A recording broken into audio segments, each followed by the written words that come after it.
A phenol peel basically uses phenol, which is a poison, and you put it on your skin, and you have to peel literally a quadrant of your face at a time because you have to allow the kidneys and the liver to detoxify that phenol before you put more on your skin, essentially.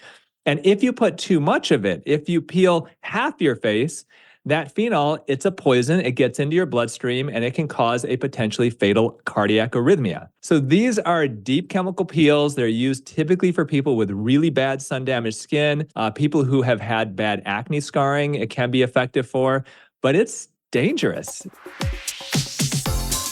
Hey guys, it's Bethany, and you're listening to the Digest This podcast. And if you've ever thought about getting plastic surgery, whether that be for anti-aging, breast enhancement, or even Botox and fillers, please listen to this episode before you do, because today I have the renowned holistic plastic surgeon, Dr. Anthony Youn. He is on the show, and we are discussing all the ways you can look younger without going under the knife. We could have literally talked for hours, and our conversation was fire until the very end as we discussed hot topics beyond just surgery and injectables, but also why we should not get hydration IVs and the complications down the road we could get when regularly getting these IVs. We talk about chemical peels and other non-surgical treatments for anti-aging, supplements that help reduce aging, and even how intermittent fasting can not only help stop aging, but even reverse the signs and how that even works to begin with. Tony gives valuable information that no other plastic surgeon would freely give out to the public, and that's why I love him so much, and I know you're going to love him too after you listen. So let's get right into the episode. Thank you so much, Tony, for coming on today. It's a pleasure to have you. Well, I appreciate you having me on, Bethany. Thank you. Yeah, it's been a long time coming, and I have a lot of questions about plastic surgery, holistic alternatives, and maybe some myth busters. But before we even get started, I like to start my podcast with some rapid fire yes or no questions. And you can only answer yes or no. Oh, I can't. Oh, well, that'd be hard. All right, let's do it. Let's see. All right, just to pique the listener's interest here. Okay, so question number 1. Are injectables more risky than plastic surgery? No. Can you achieve plastic surgery results without surgery? Yes. I heard that being in front of a screen, like a computer screen or TV, can actually cause wrinkles. Is that true? I guess yes. I can't say. All right, yes. Okay, we can dive into it later too if you want. Are there supplements you can take for youthful skin that actually work? Yes. Can you reverse aging by your diet alone? Yes. Can people become addicted to plastic surgery? Oh, yes. Okay, and then last question is kind of the same. Can people become addicted to injectables? Oh, yeah. Yes. I'm seeing all over Instagram influencers post about how they are stopping Botox and fillers due to the side effects they are having. And I am so thankful I have never once opted to get injections of any kind. However, I still want younger looking skin without the needle and injecting my face with toxins that stay in your body for years and paralyze your muscles. So that's why I am so excited to share about Timeline Nutrition's night cream. This is a product powered by MitoPure, which has been clinically proven to re-energize cells. It's actually been demonstrated that when applied topically, Timeline's breakthrough highly pure urolithin A ingredient supports cellular renewal from within the skin cells for youthful looking skin. This intensely nourishing cream melts into skin and works to seal in moisture while helping to strengthen the skin barrier, increase firmness and elasticity, reduce appearance of fine lines and wrinkles, and improve appearance of tone and texture. 87% of users agreed their skin looked visibly firmer and more lifted. And it's suitable for all skin types, including sensitive skin like mine. Timeline is offering my listeners 10% off your first order of their night cream. Just go to timeline.com/digest. That's timeline.com/digest. I am going to cut to the chase and tell you that Peak Tea's Radiant Skin Duo is on special right now. Just laying it out there because, as most of you know, I am a huge fan of Peak Life Tea's crystals and all of their matcha black teas and tropical powder teas. I drink them on the regular. So I feel like I'm just doing an injustice if I didn't tell you about this amazing sale right now. I seriously love all their tea crystals and the fact that they do not use any toxic tea bags, which can contaminate your tea and your drink in general just by having the chemicals that are in the bags leach into what you're consuming. I'm not sure if you guys know this, but a lot of tea bags, if not all, are just toxic. But Peak Life, all their products are tea bag free, and their products are certified organic. They are triple toxin screened for heavy metals, pesticides, and mold. And I don't know if you knew this either, but a lot of tea companies are now adding natural flavors to their teas. And we all know from my viral Instagram video showing how natural flavors aren't actually natural at all. They're actually made in a lab and are added to products to make you more addicted to that product you're consuming. Natural flavors, toxins, and chemicals are hijacking our taste buds and disrupting our endocrine system and gut health. So again, that's why I love Peak Tea, because they don't use any of that, and they do rigorous testing to make sure all their teas are free from toxins and mold. And if you're looking for a coffee alternative, Peak has a blend called Chaga Energy Elixir, which is 100% caffeine free, yet still gives you energy without the jitters and can even provide a calmness at the same time.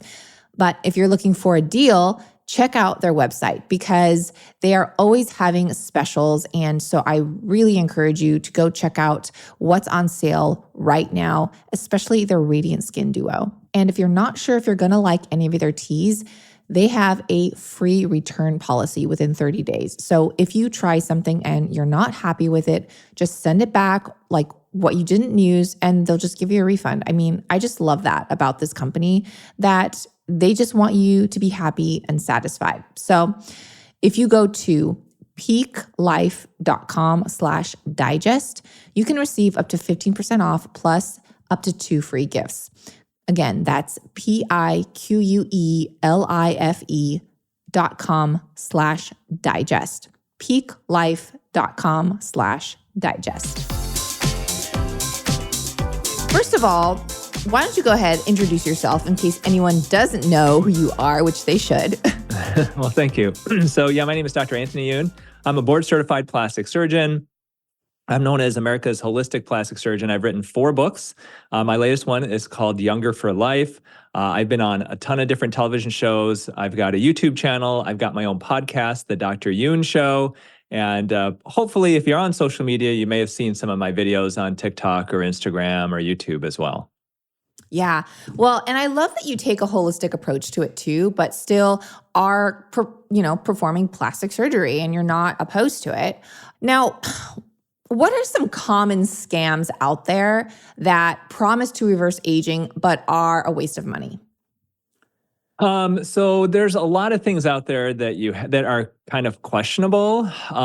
Some of them aren't necessarily harmful. So, for example, there's a treatment called carboxytherapy, and it's performed by natural medicine type practitioners. And the idea is that you take carbon dioxide, you attach basically a tank of carbon dioxide to a tube, and the end of the tube is attached literally to a hollow needle, like one that you would inject somebody with. And what you do then is you put that needle underneath the skin and you infuse carbon dioxide underneath the skin. A lot of people do it under their eyes. It puffs the area out. And the belief is that because it's carbon dioxide, If you increase the amount of carbon dioxide underneath the tissues, your body will react by creating more oxygen, by bringing more oxygen or blood flow there, and it can help to rejuvenate those tissues. And so the idea is that you increase oxygenation, and then there's a ton of different claims for it. It can get rid of wrinkles and get rid of dark under eye circles, under eye puffiness. It can get rid of cellulite. It can tighten up the skin and all these types of things. Carboxy therapy has been around for many, many decades, but there has not been a single scientific study that has actually shown that it works cosmetically. And so that's something but it also doesn't appear to be all that harmful. It can look a little scary when you see these videos online of people getting their eyes just totally puffed out, but it does not appear to be necessarily dangerous. It just doesn't seem to work. Wow. Now, I've heard of some like non-surgical treatments, right? Beyond injectables, like we can talk about that, but I've heard of like, I'm sure people are familiar with threading, or there's this one thing, and I don't even know what it's called, but I'm sure you're aware. And they literally put dots, little tiny dots, like all around, and it's supposed to actually like scar your face. Yeah. And then like make it tighter. What is that? So that's basically a plasma pen. And essentially what it is it creates heat using plasma energy. And the idea, it's used in a couple of different things, but the one thing that you may have seen is where it literally has a tiny end to it like a pen, and it burns tiny little holes into your skin. And the idea is that if you burn the skin, really, if you heat up the skin to a certain temperature period, you can cause the collagen of the skin to contract, okay? It's kind of like the idea of hormesis. You put your body under certain stress, and if that stress is not excessive, your body can react to it by actually becoming more youthful afterwards. So when you do laser treatments, when you do chemical peels, when you do microneedling, you are traumatizing the skin to a certain extent to where that collagen, which is 70-80% of our skin, gets damaged. As that collagen heals, it heals in a tighter fashion. Now, if you do that in a controlled fashion, it can really work, and the skin can look tighter and more youthful afterwards. But like anything, if you do too much of it, you can get scarring. So if you do a laser that's too aggressive, you can get scarring from it. If you do a chemical peel that's too aggressive, same thing. Microneedling, we keep those needles very tiny. There's little needles that poke the skin. If the needle is too big, you can create a scar from it. So the idea about what you're talking about, this plasma pen, it's a inexpensive way for non-doctors to try to rejuvenate the skin. And by burning tiny little holes in the skin, the hope is that the normal skin will bridge where the skin is burned, and you will cause that skin to tighten up afterwards. It's not something that I've ever seen any studies performed on. You can buy these pens on the black market. You can buy them overseas. It's something I would strongly discourage you from having done. Some people even turn those pens way up, and they're actually incising and cutting the skin, like to try to remove eyelid skin with it. It's definitely one of those things you see on social media that you just should stay away from. Okay, so you're not for this. Definitely not. And I've put a few videos out there where you look at a person's face, it looks pixelated. There's so many tiny little dots all over their face. And the problem with that is that you are creating a burn to the skin, and you don't have control over how deep that burn goes. If that burn is very superficial, could you get a superficial kind of like a peeling of the skin like you would with a chemical peel? Yeah, but you have no way to tell how deep that goes. So for example, when you do a laser treatment, we can tune the laser so that we know exactly how deep that laser goes. If you do a microneedling treatment where you're taking these tiny needles and puncturing the skin, we can actually control how deep that puncture is, so it doesn't go too deep and cause damage that we don't want. With chemical peels, we can control that by the strength of the acid that we put on the skin, and we can look at how the skin reacts to it by looking at the color of the frost and the precipitation of proteins on the surface of the skin to know how deep that goes. With something like a plasma pen, you're just assuming that it's not going to be bad, and that's not a good assumption to make. Yeah. Well, speaking of chemical peels, I was going to ask you about that. So would you recommend that, or is this like more of an individual type of a deal where it's, maybe this is good for this person, not for that person? It's definitely an individual thing, but I think with chemical peels, you've got to look at the strength of the peel. So there are lunchtime chemical peels that are safe for almost everybody.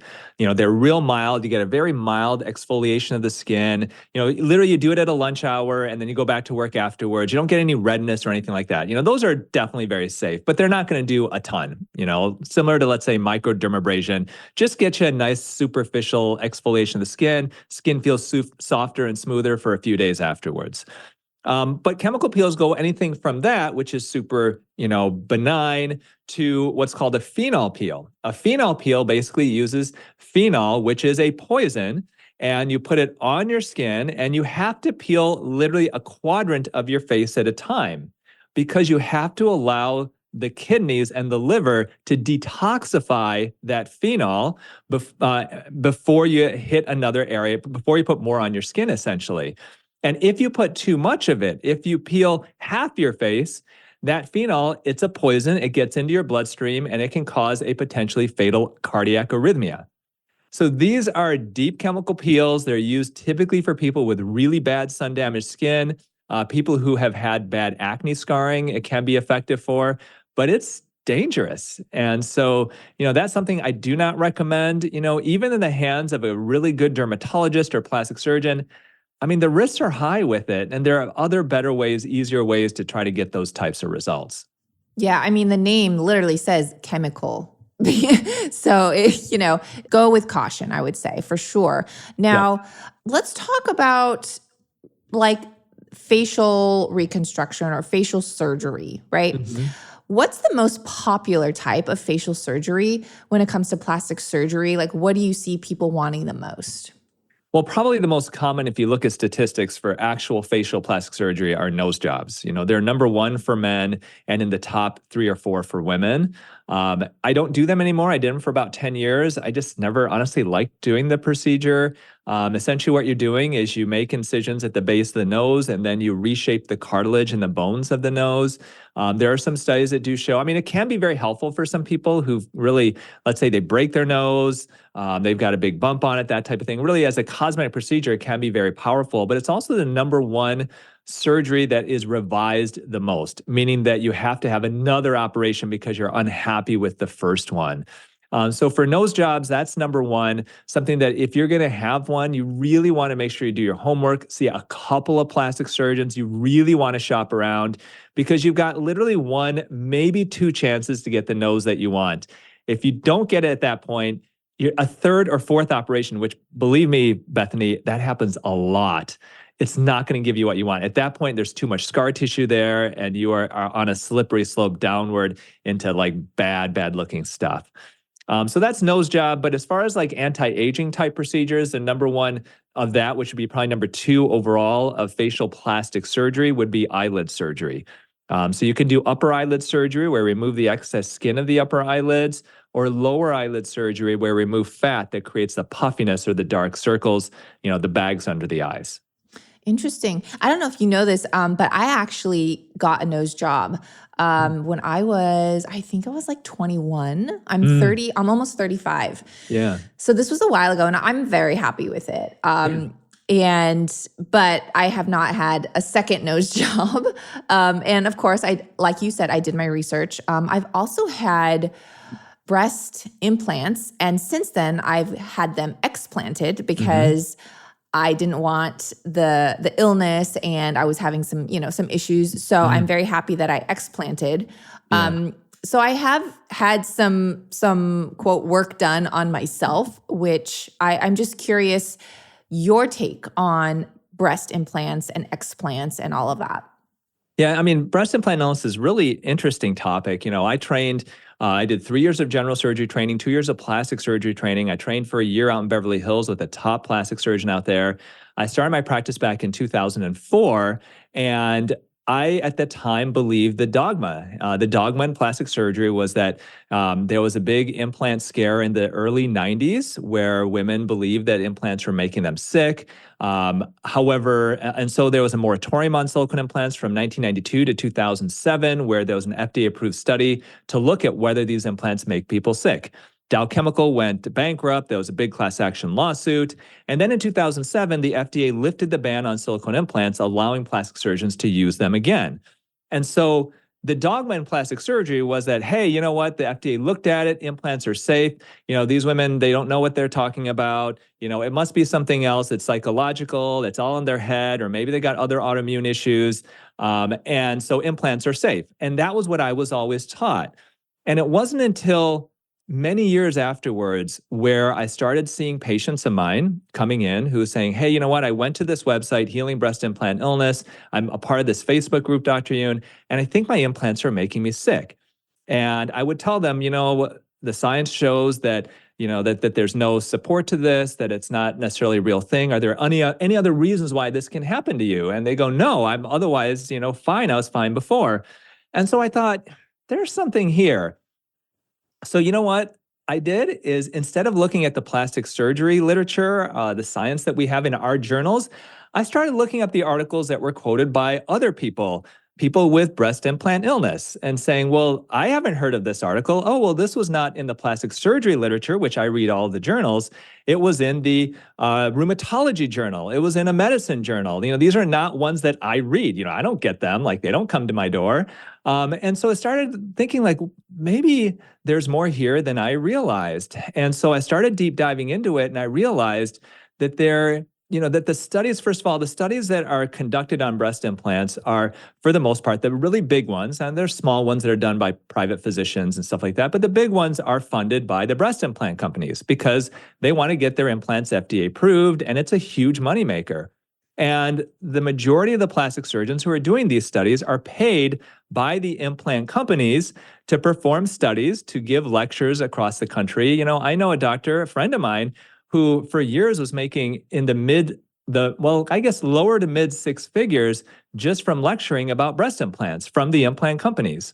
Now, this is information now because of the Medicare laws that have gone through, that you can actually look up your surgeon and you can see how much they're getting paid by the implant companies.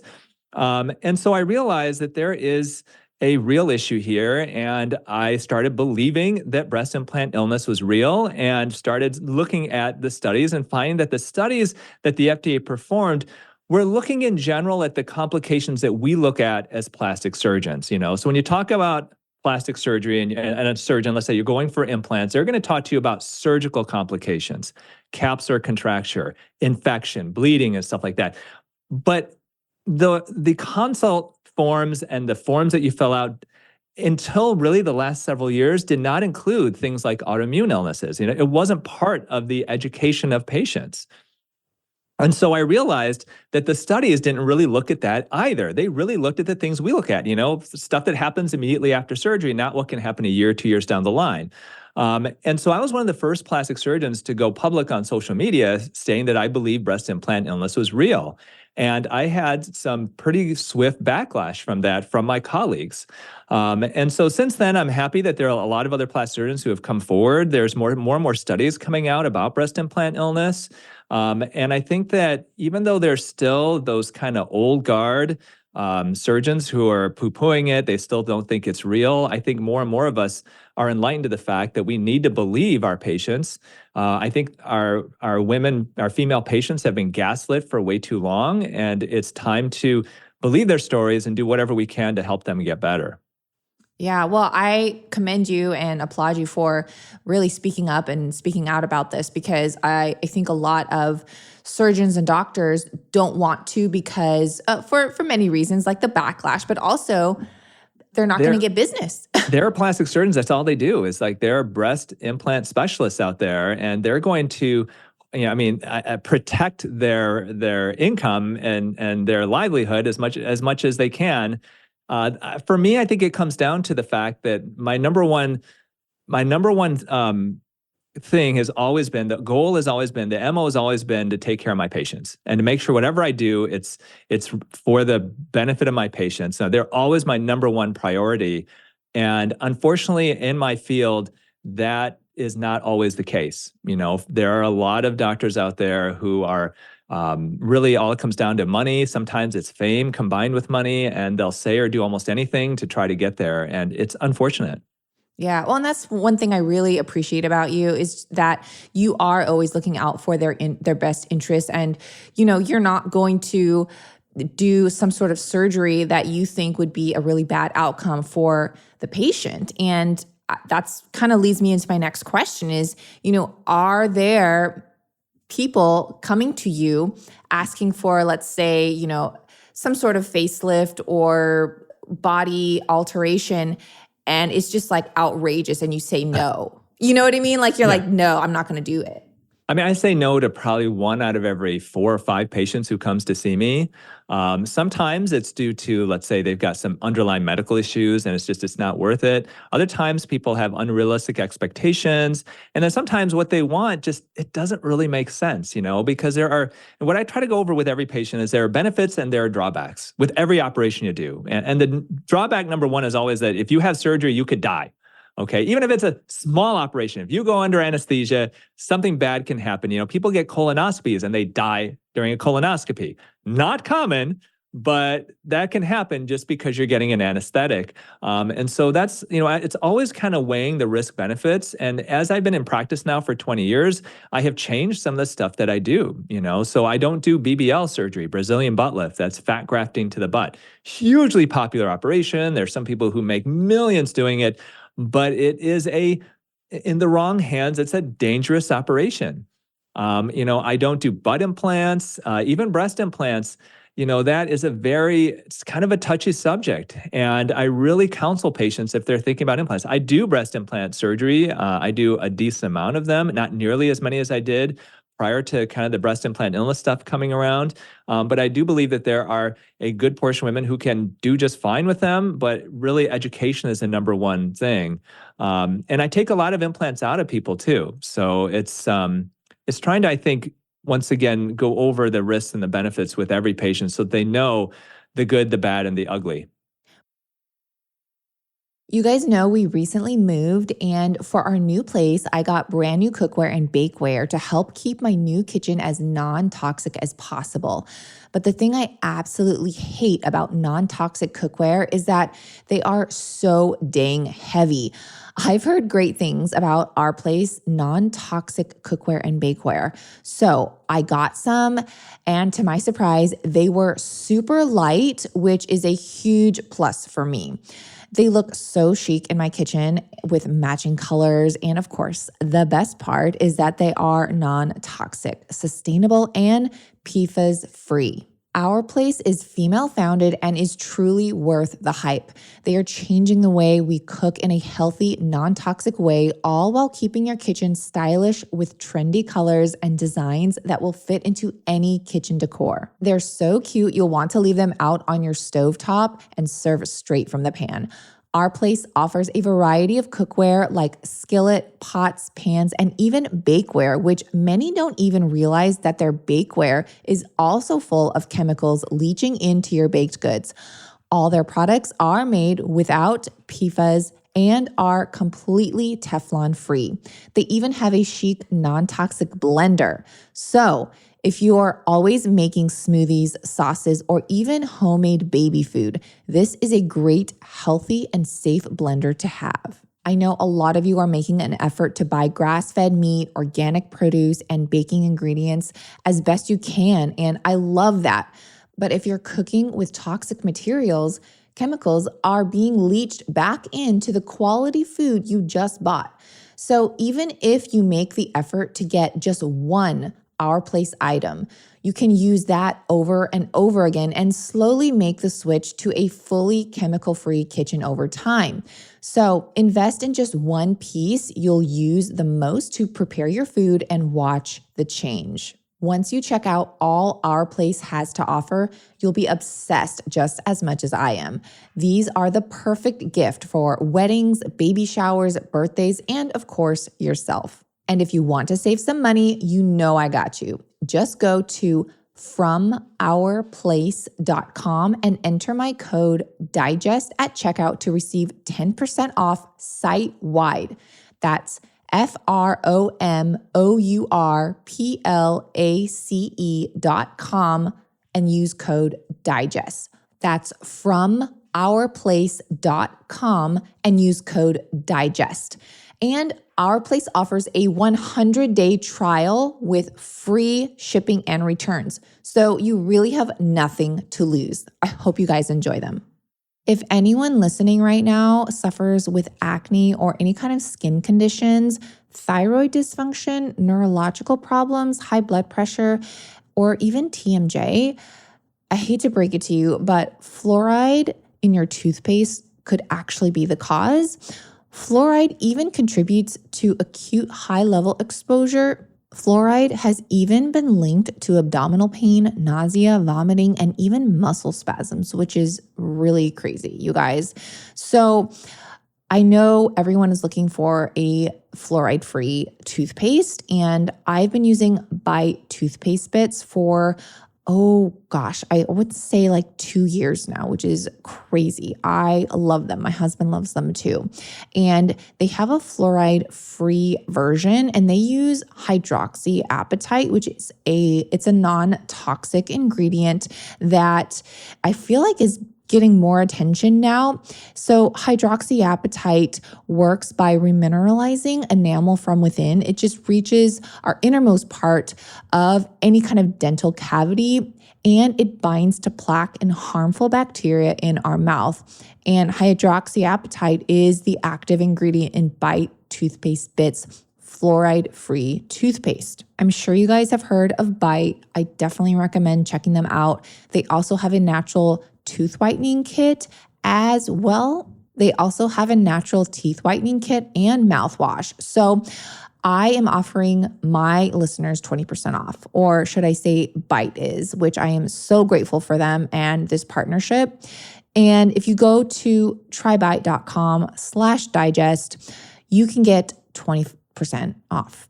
You can also use the code DIGEST at checkout to get 20% off as well. So just go to trybite.com/digest or use code DIGEST at checkout. Trust me, you guys, you're gonna love this game-changing toothpaste. And if you don't, for whatever reason, you can cancel at any time. Again, just go to trybite.com/digest.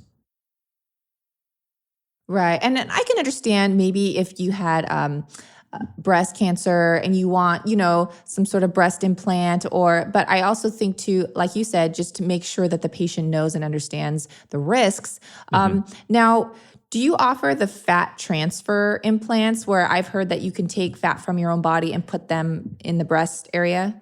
So theoretically, this is a good idea. And I did do it for a while, and there are a lot of plastic surgeons who are all about it. So the idea is that you can take fat, you liposuction it from the thighs or the hips, or the tummy, areas that you don't want that fat. You purify the fat and then inject it into the breasts. And the idea is that some of that fat will stay, maybe 30 to maybe 50% will stay. And usually people can get upwards of maybe a cup size increase in size. And you think, okay, it's my own tissue. That makes a lot of sense. And so plastic surgeons are like, hey, this is a 3-4 hour operation, completely natural. Let's do it. And when you look at it on the surface, Bethany, it's a pretty straightforward surgery. The risks are not super high. You don't have huge incisions from it. It can be a little disappointing because some of that fat, once again, may not stay. But the big issue, and what a lot of doctors aren't paying enough attention to, because once again, as plastic surgeons, what do we look for? We look for surgical complications, is the fact that 1 in 9 women will get breast cancer in their lifetime. Okay, so we know that the breast is a cancer-prone organ. It just is. It's like, for some reason, that breast tissue, there's a risk of cancer with it. And we know now, over the last 10 years, that fat is chock full of stem cells. So what happens if you take a cancer-prone organ and you inject a bunch of stem cells haphazardly throughout that organ to try to fill it up with fat?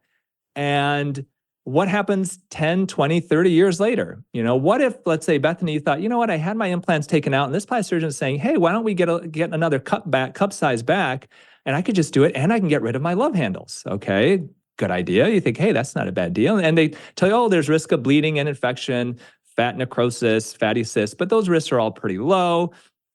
But they inject a bunch of stem cell rich fat near an area of your breast that has some dysplastic cells, some cells that are precancerous. And those cells are a small cluster that they're not going to truly turn into an actual lump or a mass until you're 85 years old.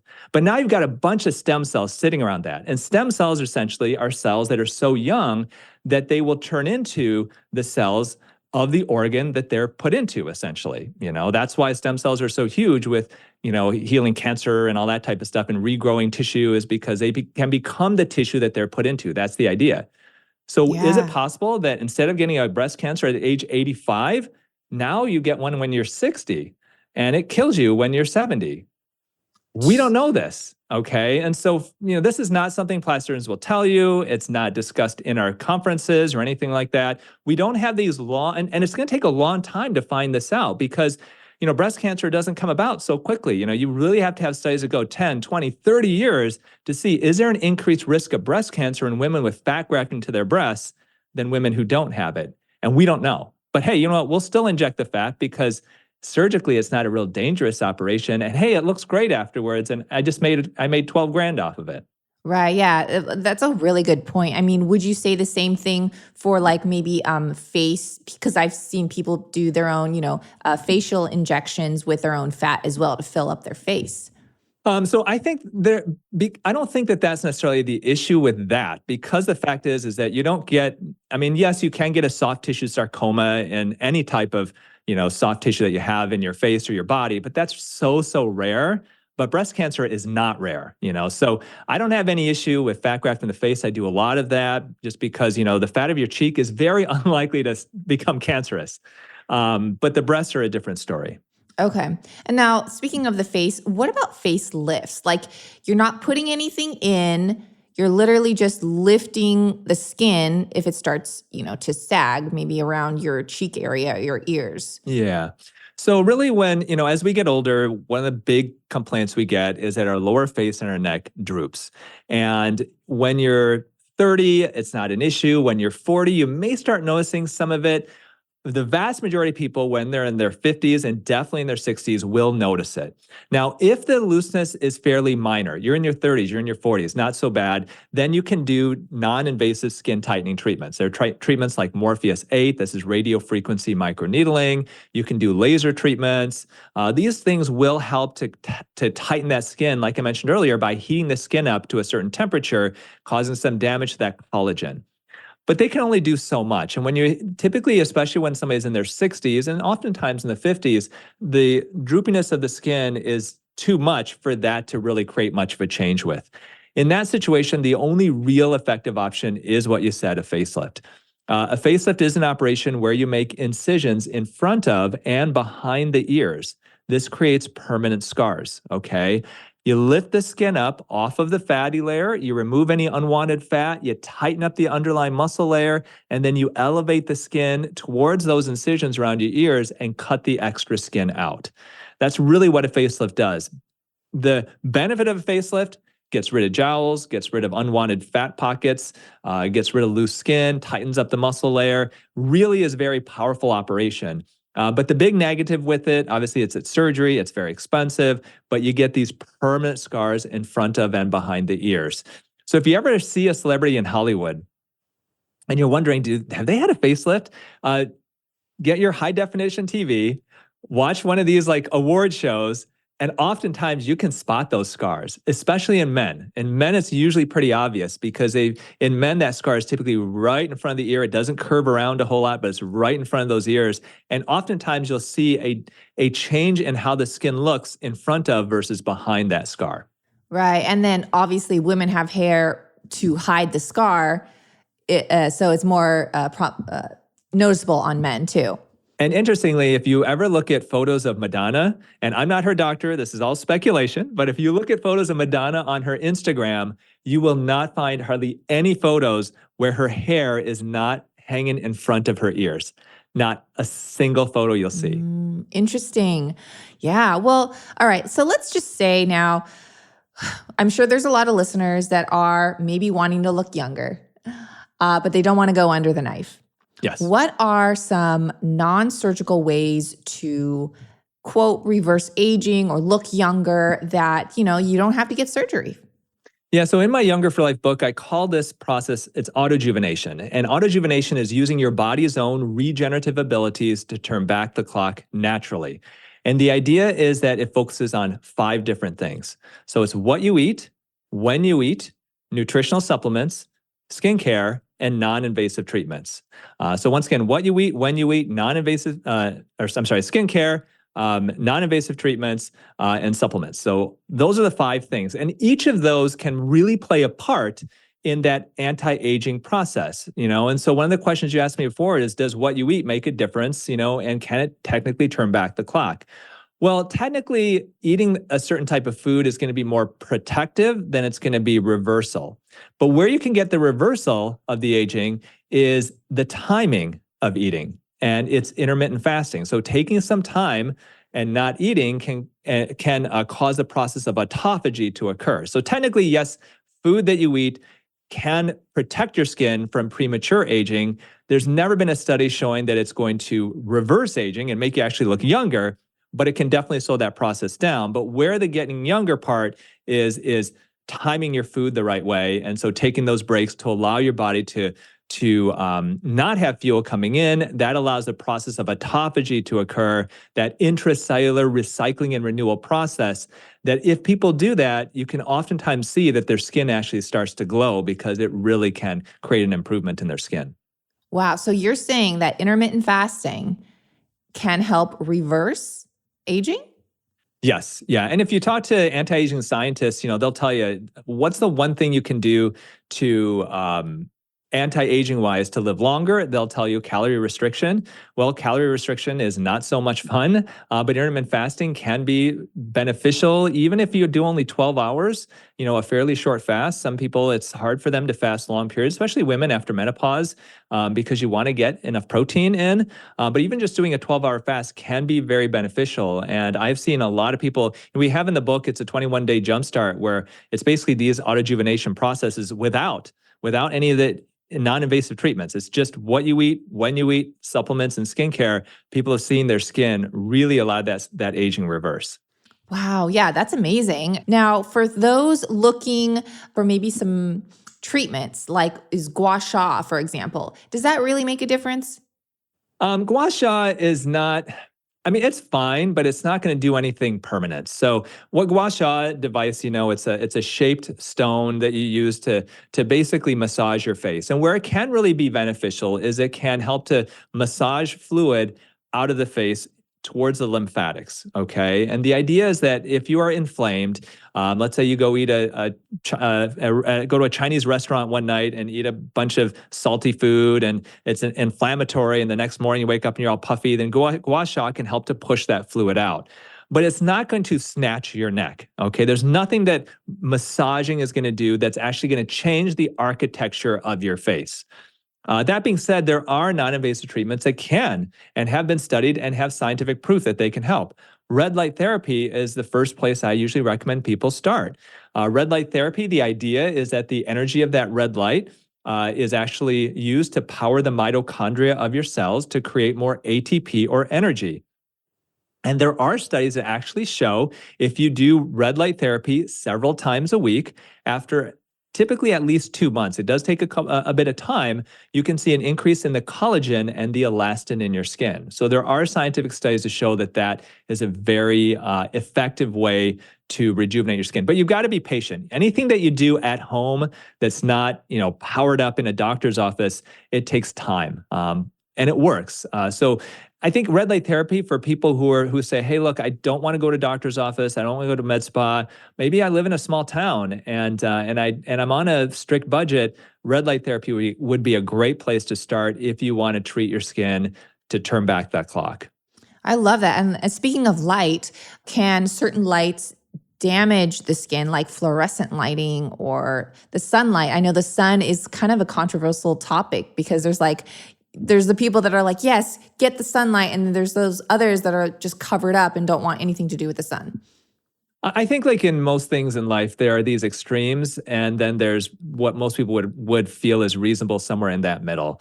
So as a plastic surgeon, Bethany, I've seen a lot of patients come in to see me with skin cancers, skin cancer on their nose, and it's a little dot that won't heal. Oftentimes skin cancer, just if people wonder, like, how do I even know if I have a skin cancer? One of the signs of a skin cancer, I mean, there's melanoma and there's like ABCs of melanoma where you get a mole that looks suspicious. That's different. But basal cell carcinoma is the most common facial skin cancer. I see that quite commonly in my practice.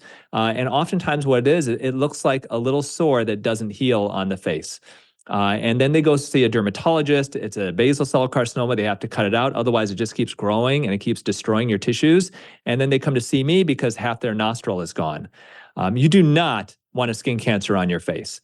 Now, I am all about the benefits of the sun. I live in Detroit, and God knows that it's, if it's in the wintertime and we have a sunny day, like you want to go out there and get that sun on your face.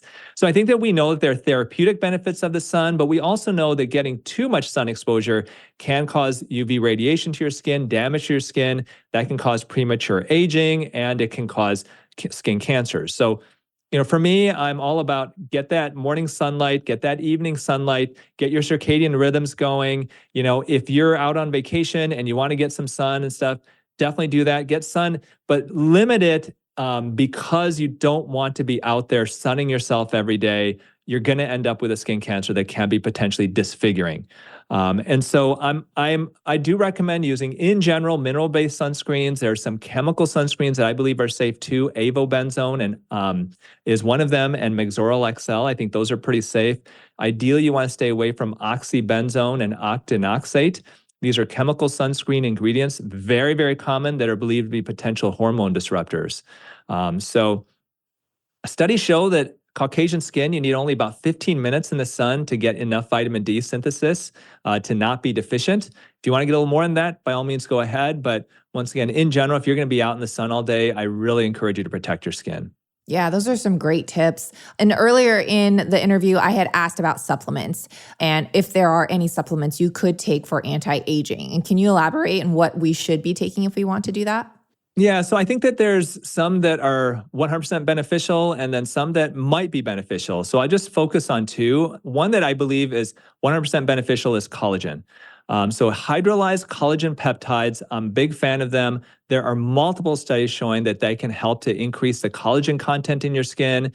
Studies even that will biopsy the skin after somebody's been on these collagen peptides for a few months and find an increase in the amount of collagen in the skin. The reason why collagen is so important is because it's the part of the skin, it's about 70 to 80% of the thickness of our skin, and it causes our skin to feel tight and youthful and like firm. And we lose about 1% of the thickness of collagen a year if you're a guy. Women after menopause lose 30% of the collagen in their skin in the first 5 years after menopause, 30%. And then upwards of 2% a year afterwards. And so once again, replenishing that collagen, really supporting that collagen synthesis is so important as you get older if you want to continue looking youthful. So collagen peptide, hydrolyzed collagen peptides are the key because they are bioavailable. They are absorbable through your GI tract. So we know that they do get into your bloodstream and eventually help to support your skin and your internal organs. So that's the definite. The other one that's, I think, a consideration is NAD supplements. These are interesting because NAD is a substance in the body that helps our body to generate energy from the food that we eat. And we know that the NAD in our body gradually declines as we get older. Now, you can do NAD supplementation via IV, or you can do NAD supplementation orally, but NAD oral supplementation is not technically NAD. It is the NAD precursors, NR and NMN. So just to what say is that NAD? again. Yeah, I don't even know. So nicotinamide, it's nicotinamide adenine dinucleotide, and it really is a super hot topic right now in anti-aging. There are a lot of biohackers who are taking NAD and doing NAD supplements. Science has shown that in laboratory animals, it may help to cause them to feel and act younger, and it may extend their lives. But there is very limited science in humans. And so there are supplements out there that people are taking. Typically right now, it's more on the biohacking type of sphere. as a way to potentially increase their energy, increase their athletic performance, as well as hopefully live longer. The science isn't out there yet. I don't think it's dangerous to take it. I'm not a big fan of IV supplementation, though, just because the fact that every time you put an IV in your vein, you're going to create some scarring of that vein. And, as somebody who's worked in the ICUs, back earlier in my career, the last thing you want is to be 60, 70, 80 years old in the hospital and they can't find a vein because you have scarred them all up by getting IV supplementation when you were in your 30s and 40s and you technically didn't really need it. And so that's something that for me, I feel very strongly about. But there are oral supplements called NR and NMN that a lot of people are now taking. And I think that's something that could be a consideration. Wow, yeah. And just a really good point about the whole IV thing. And, a lot of people are just getting these vitamin D or B12 injections and all these like hydration IV places that you can go to, and they're going there all the time on the regular basis. I mean, I have good friends of mine who are, medical providers at these places and stuff. And I get it, but I feel like it's an unnecessary invasive procedure. It's like when you get somebody who's maybe like 18 and they go, "Hey, I want Botox." Well, it's like, and Botox is a whole other story there. But in general, like it's unlikely to harm you seriously, but it's a medical procedure. Why do that if you don't need it? And so I think with the IV therapy, it's like IV hydration. You went and drank a lot, so you're going to go to an IV place and get, hydrated. Just drink some water. Add some electrolytes to it. The body, you don't need to put an IV in. And like I said, my concern is repeated, IVs where you're scarring up your veins. At some point, I've seen so many people, they get older, like I said, they present at the hospital with a real medical emergency and you can't find a vein on them. So what do? You have to put a central line in. A central line is a big IV that you either put in through their neck, into their jugular vein, you put it through their subclavian vein, around their collarbone, or you put it into their groin. These are not things that you want to do. And so why would you damage your veins when you're in your 20s or your 30s to hydrate yourself after a night of drinking? Like, what is a point of that? I think that's something that, for me, I know I've been vocal with this and some of my holistic health, friends have not been happy with me. It just doesn't make sense to me. Wow. If you can get it orally, do it that way. Great points, really great points. Just something for everyone to think about, because of course we all want to take care of our body and we do want to think about our future self. I know, we could maybe dive into this just for a tad, but injections. It's a really hot topic. Everyone's doing it. I've actually seen a lot of people online stopping their injectables or their fillers or their Botox. It's kind of like a big movement. And now, what's your opinion on that? I think that in plastic surgery, a little bit of something can be a good thing. A lot of something can be a really bad thing. And we see it anytime you do any plastic surgery. So Bethany, back in 2004, I was a co-author of one of the seminal articles in plastic surgery. We call it the volumetric facelift. And it was one of the first articles that described how the face ages in 3 dimensions. Prior to us writing about this, people would do lifts and stuff like that because we thought of aging in 2 dimensions. You get older, everything drops. And so we want to lift it.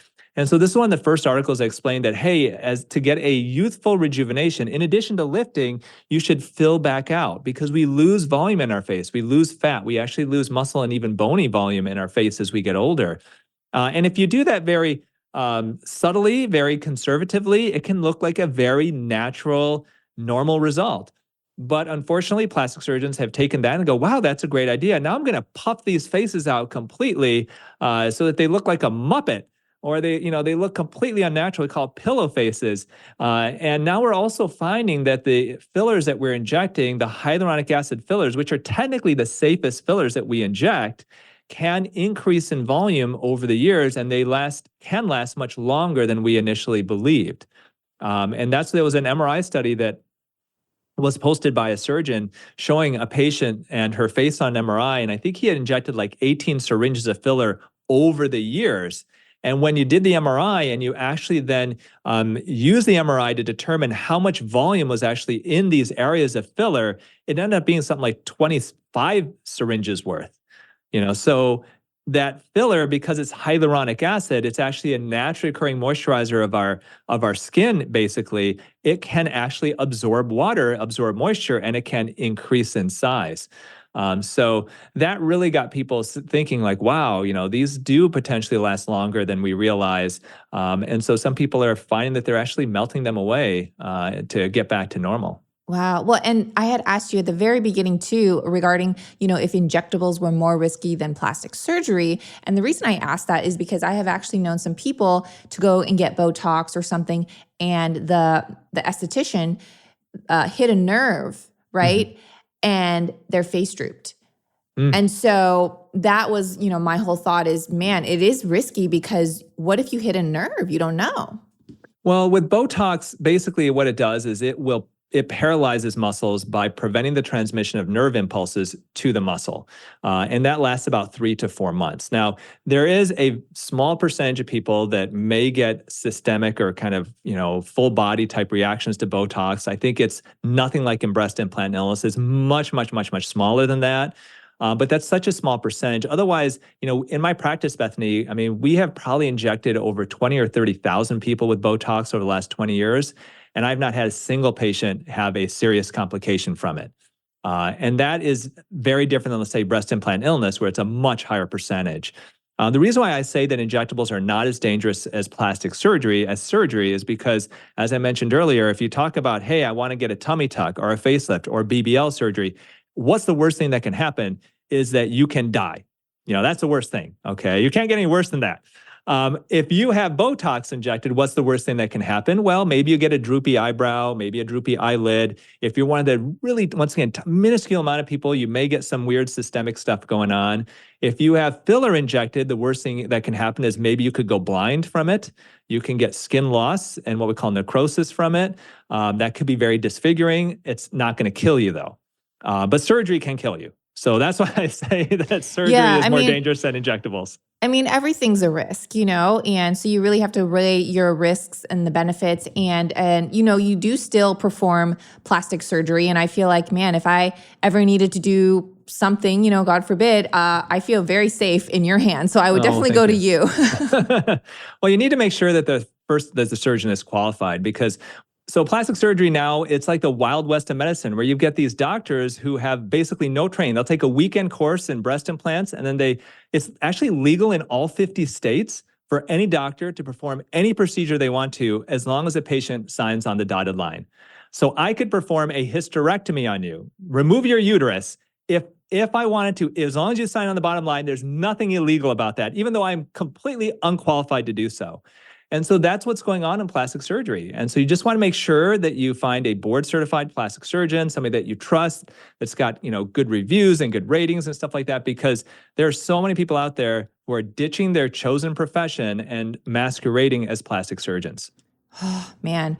Well, I really appreciate all of this info. And just for time's sake, I'm going to ask you, where can people find you on social media? Where can they get your books? All that good stuff. Yeah, so I am all over social media. You can look for me at Dr. Youn. I'm Tony Youn, MD on Instagram. But I've also got a podcast, The Dr. Youn Show, where we cover a lot of this type of stuff, how to look younger naturally. And my book is Younger for Life, and that's available wherever books are sold. Amazing. Thank you so much for coming on. Thank you, Bethany. Thanks for listening to this episode of Digest This. If you enjoyed this episode, please leave a review in your podcast app to let us know. If you're ever wondering how you can support me and this podcast, sharing it with your friends and family is the best way. This is a Resonant Media production produced by Drake Peterson and edited by Mike Fry.